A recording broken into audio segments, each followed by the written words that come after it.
بسم اللہ الرحمن الرحیم۔ السلام علیکم ورحمۃ اللہ۔ قصص الانبیاء۔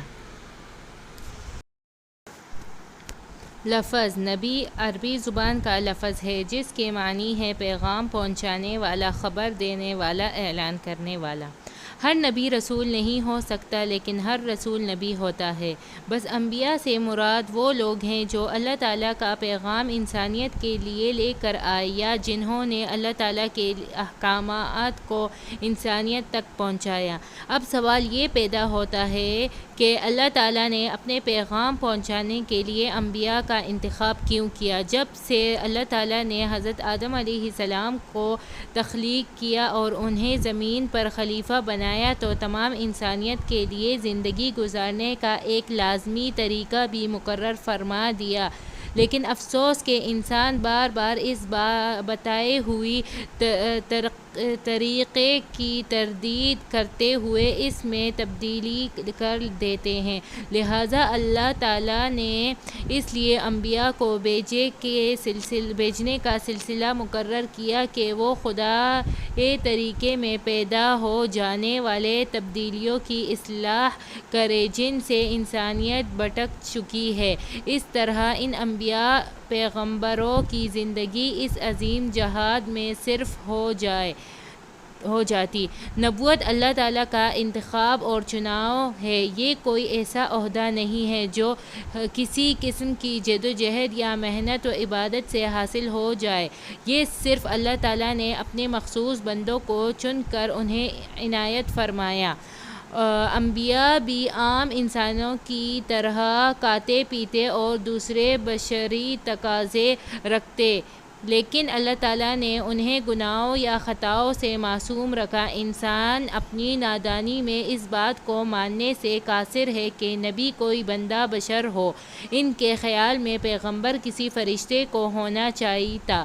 اس لیے اللہ تعالیٰ فرماتے ہیں تو ان کی کوئی قوم کے کافر سردار کہنے لگے یہ تو تم ہی جیسے آدمی ہے، تم پر برائی حاصل کرنا چاہتا ہے۔ اگر اللہ تعالیٰ چاہتا تو فرشتے اتار دیتا۔ ہم نے اپنے اگلے باپ داداؤں میں تو یہ بات سنی نہیں۔ مومنون 24۔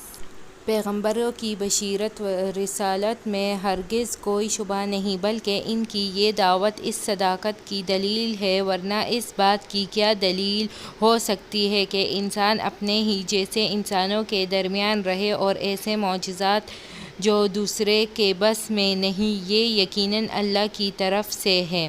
لہٰذا پیغمبر پر ایمان لانا قرآن و سنت کے مطابق ایک اہم رکن ہے جس پہ ایمان لانا لازم ہے، کیونکہ پیغمبر اللہ اور بندوں کے درمیان ایک رابطہ یا واسطہ ہوتے ہیں۔ لہٰذا ہمیں پیغمبروں کی ہی بات کی تصدیق کرنی ہے، نہ کہ ان لوگوں کے کہے میں آنا جو کہ ایمان نہ لاتے اور معجزے پہ معجزہ مانگتے۔ بس ثابت ہوا کہ پیغمبروں پہ ایمان لانا اور دل سے ہر قسم کی شکوے و شبہات کو نکال دینا دل کو نور ایمان سے بھر دیتا ہے۔ اسی لیے اللہ تعالیٰ نے ہر امت کے لیے نبی بھیجے، جن میں سے بعض کا ذکر اللہ پاک نے خود قرآن میں بھی فرمایا۔ ارشاد باری تعالیٰ ہے، اور ہم نے تم سے پہلے بہت سے پیغمبر بھیجے، ان میں سے کچھ تو ایسے ہیں جن کے حالات قرآن میں تم سے بیان کر دیے، اور کچھ ایسے ہیں جن کی حالات بیان نہیں کیے۔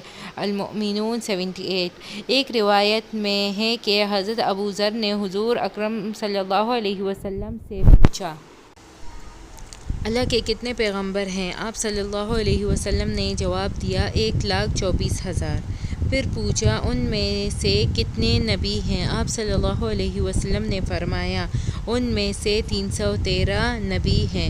پھر پوچھا، ان میں سب سے پہلے نبی کون ہیں؟ آپ صلی اللہ علیہ وسلم نے جواب دیا، آدم علیہ السلام۔ حضرت ابو ذر نے پوچھا، یا رسول اللہ، کیا وہ پیغمبر نبی تھے؟ آپ صلی اللہ علیہ وسلم نے فرمایا، ہاں، وہ اللہ کے پیغمبر نبی تھے۔ اللہ نے خود انہیں اپنے ہاتھوں سے بنایا اور ان میں اپنی روح پھونکی۔ بہار اب انور جلد 11 صفحہ نمبر 32۔ ویسے تو تمام پیغمبروں پہ ایمان لانا ضروری ہے، لیکن 25 پیغمبروں کا ذکر اللہ پاک نے قرآن میں فرمایا ہے، ان پہ ایمان لانا لازم ہے۔ آدم، نوح، ادریس، ہود، صالح، ابراہیم، لوط، اسماعیل، الیاس، ذوالکفل، ایوب، یونس، اسحاق، یعقوب، یوسف، شعیب، موسیٰ، ہارون، داؤد، سلیمان، زکریا، یحییٰ، عیسیٰ اور حضرت محمد صلی اللہ علیہ وسلم۔ انہیں پیغمبروں کے قصے آگے بیان کیے جائیں گے۔ جاری ہے۔ میری اصلاح اپنی رائے اور سوالات کے لیے کمنٹ کریں اور املا کی کوئی غلطی ہو تو اصلاح ضرور فرمائیں۔ شکریہ۔